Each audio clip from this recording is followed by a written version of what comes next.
तो म्हणतो की मी ज्ञानी आहे बर का.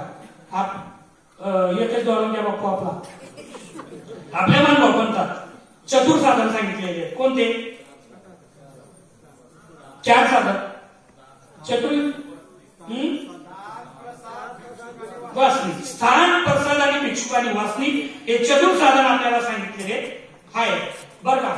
आता आपले लोक म्हणजे काय करतात नोबलती लोक आम्ही कनाशी जन्मालेले किंवा आम्ही सासवाडी कनाशी आम्ही उद्देश दिलेले आम्ही ज्ञानी काही गरज नाही आम्हाला जोगे देवे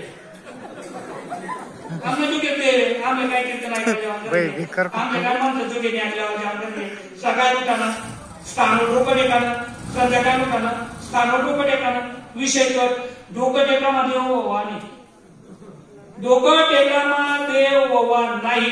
कारण की ज्ञानाशिवाय परमेश्वराची प्राप्ती जर झाली असती तर ईश्वराने फक्त अवतार घेतला असता ज्ञान सांगितलं नसतं.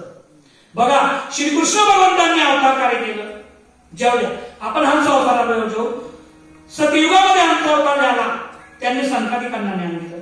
दत्त त्रेतायुगात श्री दत्तात्रय प्रभूंच्या अवतार झाला येदू राजा वगैरे त्यांना ज्ञान दिलं.